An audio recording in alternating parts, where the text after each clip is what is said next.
BingX, a trusted global crypto exchange. Trade spot, futures, or copy top traders easily. Sign up via the link or referral code to get 30 USDT instantly, plus up to 1,500 USDT in bonuses for verification, deposit, and trading. The red carpet buzzed with anticipation as a familiar face from the upside down made a radiant appearance. Millie Bobby Brown, the talented actress who brought 11 to life, reunited with her on-screen father figure, David Harbour, at the highly anticipated Season 5 premiere of Netflix's global phenomenon, Stranger Things, in Los Angeles. Amidst whispers and speculation regarding the cast's current dynamics, the duo arrived side by side, a picture of warmth and enduring camaraderie that immediately dispelled any notions of estrangement. Both stars opted for striking all-black ensembles, a sartorial echo of the show's dark and enigmatic tone. Yet their radiant smiles and genuine laughter as they posed for photographers painted a vibrant contrast. The interaction between Brown and Harbour on the premiere's carpet was a moment that was sure to bring a smile to any viewer's face. Harbour, ever the playful spirit, even engaged in some light-hearted banter with the press, humorously referencing Brown's husband, Jake Bon Jovi, in a video captured by E! News. The 50-year-old actor, with a twinkle in his eye, posed the question, "Am I as handsome as Jake?" prompting a delighted laugh from the 21-year-old actress, who leaned even closer. Harbour then quipped, with a self-deprecating charm, "I'm not. It's not my fault. It's just genetics." This playful exchange underscored the deep and affectionate bond that has developed between the two actors over their years of working together, a bond that fans have come to cherish. While Brown and Harbour commanded attention, other beloved cast members, including Finn Wolfhard, Caleb McLaughlin, Sadie Sink, and Gaten Matarazzo, also graced the carpet, posing together and showcasing the enduring friendships forged on the set of the beloved series. The appearance of the core cast together served as a powerful visual testament to the show's enduring appeal and the strong connections that have been built among its stars. Recent speculation had suggested a potential rift between Harbour and his younger co-stars, fueled by his perceived absence from a press junket for the series. This led to widespread rumors that he might have withdrawn from promotional activities. However, a source close to the situation clarified to E! News that Harbour was never officially confirmed to attend the press event, thus negating any claims of him backing out. The star's busy schedule, it turns out, was the primary reason for his absence. He has been diligently working on filming Courtney Cox's new movie, Evil Genius, according to reports from Deadline, demonstrating his continued commitment to his craft and diverse acting projects. Despite not being present for all promotional engagements, David Harbour has consistently expressed his admiration for his younger colleagues. In a candid interview with Esquire Spain, published on November 1st, he shared his pride in their development, referring to them as pretty good kids with promising futures ahead. He emphasized his ongoing support, stating, "I'm always here to help them out but acknowledge their independent journeys," noting, "They're on their own path. It's a wild path, but they all seem to be doing great." This sentiment highlights Harbour's role as a mentor and his genuine investment in the success of the entire Stranger Things ensemble.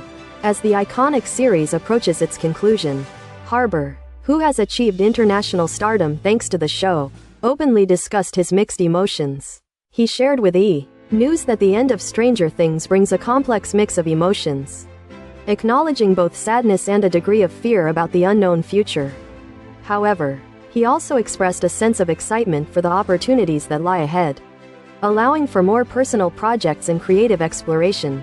He reflected, "There's all kinds of stuff. There's sadness, there's fear, but in general it also gives you an opportunity to have more time and space to do your own thing.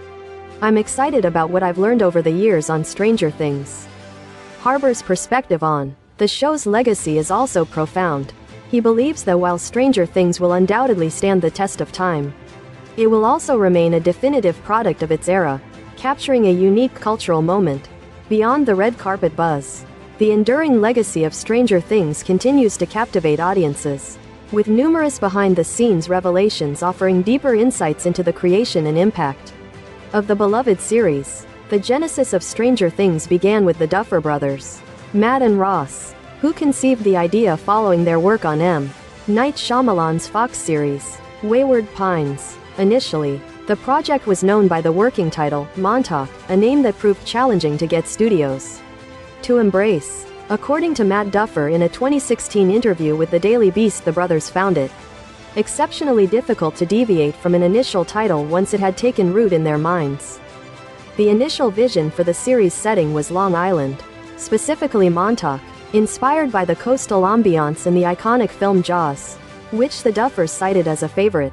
However, the logistical challenges and prohibitive costs associated with filming in Long Island during the winter ultimately led to production relocating to Atlanta, which provided a more suitable and feasible environment for bringing the supernatural world of Hawkins to life. Before Netflix ultimately greenlit the project, an astonishing nearly 20 television networks passed on Stranger Things. As reported by Vulture, executives at these networks apparently harbored doubts about the audience's willingness to invest in a show centered around a group of young protagonists, a narrative choice that ultimately proved to be a groundbreaking success. For Millie Bobby Brown, portraying the enigmatic 11 involved a significant personal transformation. At the tender age of 12, she made the brave decision to shave her head, a moment she later described as profoundly empowering during a 2018 PaleyFest appearance. She revealed, "The day I shaved my head was the most empowering moment of my whole life. The last strand of hair cut off was the moment my whole face was on show and I couldn't hide behind my hair like I used to. As I looked in the mirror, I realized I had one job to do. Inspire. You don't need hair to be beautiful." This courageous act not only defined her character, but also resonated with viewers, solidifying her status as an icon. Brown drew inspiration for her portrayal from a variety of sources, including the striking visual of Charlize Theron in Mad Max: Fury Road, as well as Winona Ryder's yearbook photos from her own youth. She admired Ryder's cool, pixie cut, thinking it could be a fashionable revival.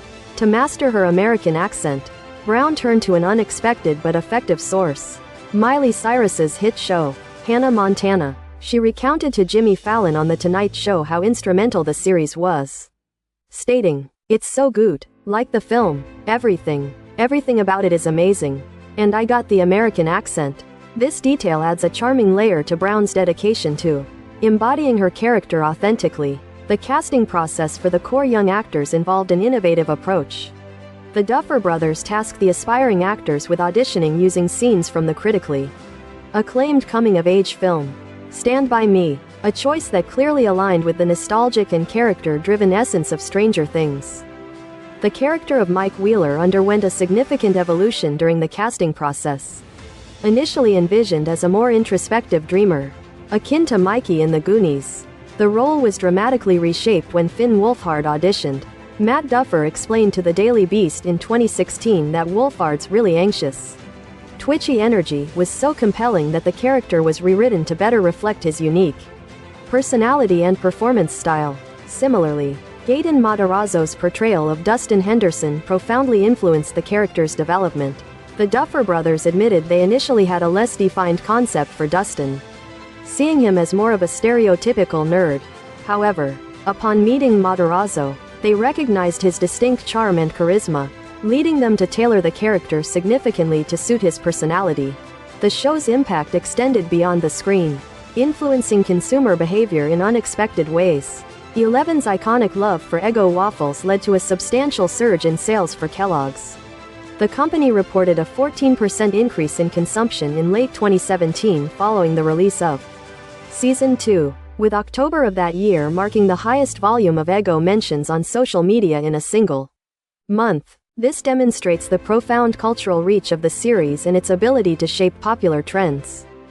David Harbour has a history of delightful and engaging interactions with fans, a testament to his down-to-earth nature.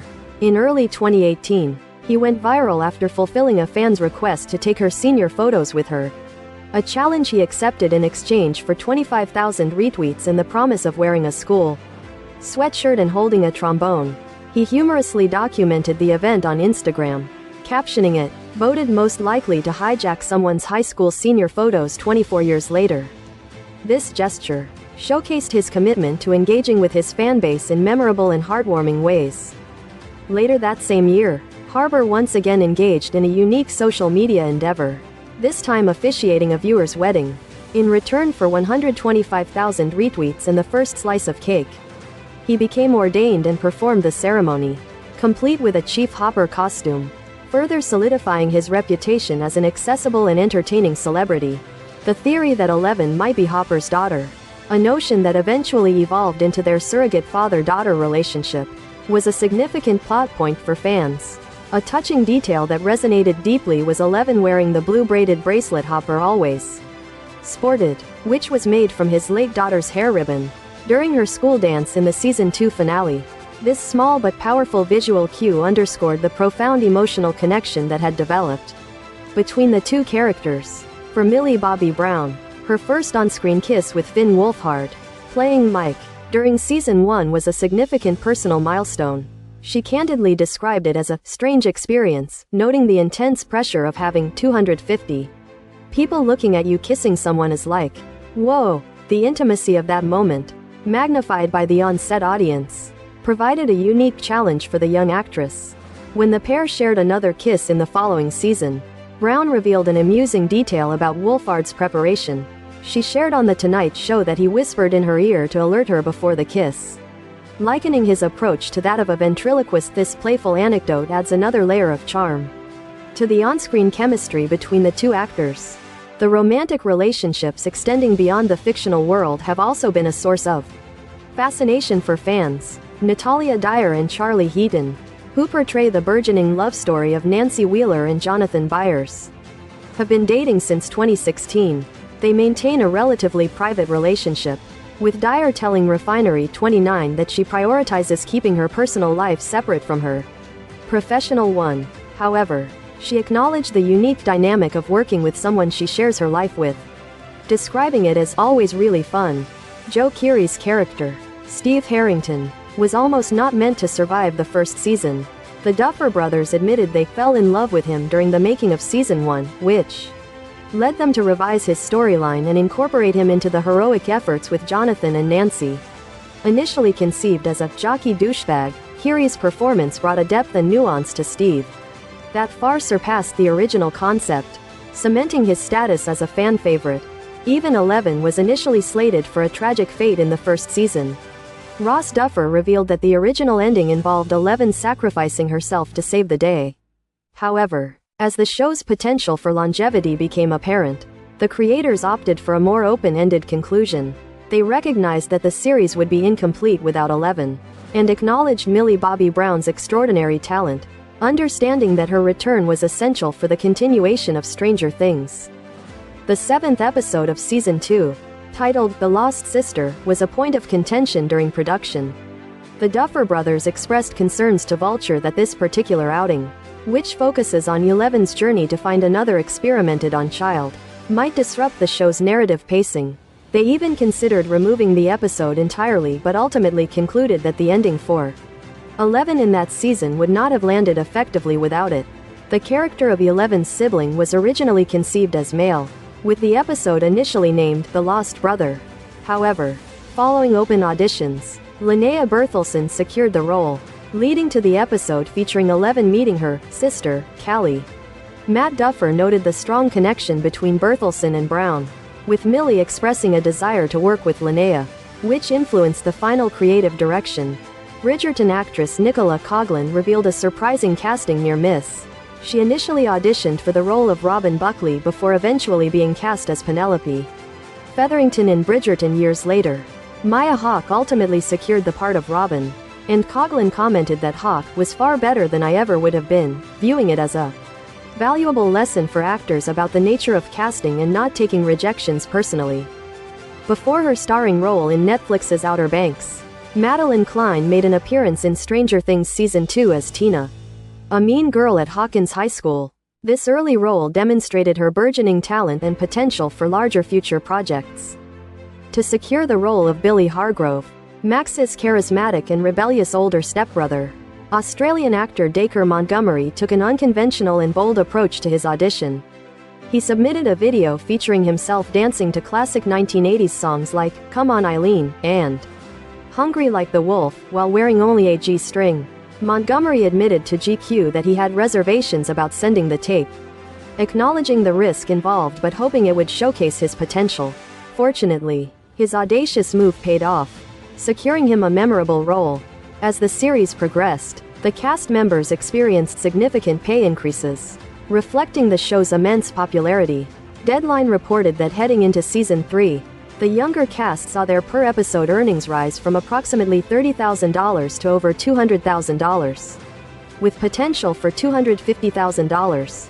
Winona Ryder and David Harbour reportedly commanded between $300,000 to $350,000 per episode, while Natalia Dyer and Charlie Heaton earned between $100,000 to $150,000 per episode, highlighting the substantial financial success enjoyed by the principal actors.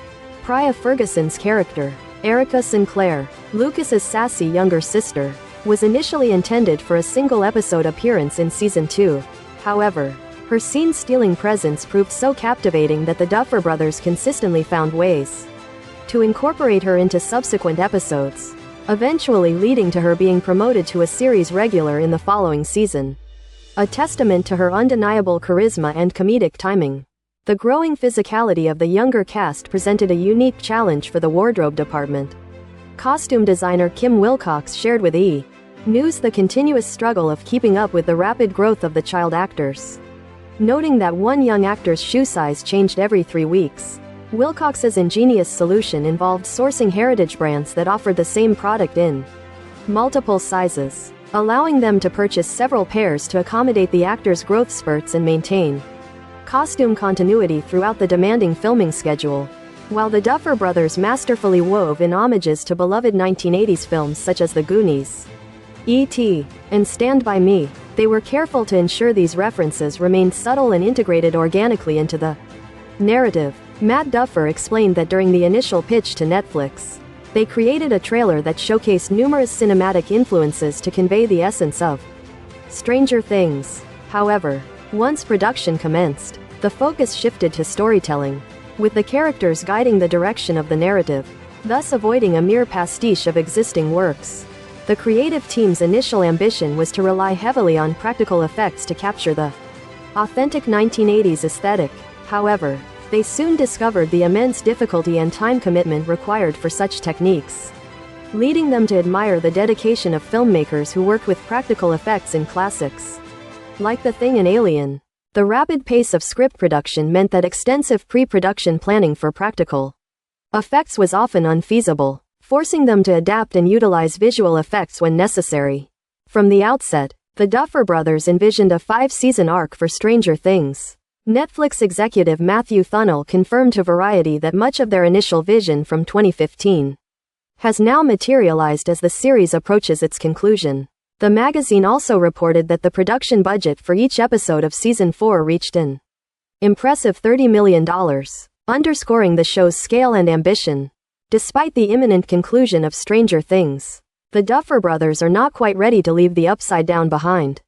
They expressed to Variety their excitement about a spin-off series, though they have kept the specific concept under wraps. Interestingly, they revealed that Finn Wolfhard has already managed to guess the premise of this new venture, which they described as very, very different. While Finn is privy to the secret, the brothers emphasized that no one else is aware of their plans for future storytelling within the Stranger Things universe.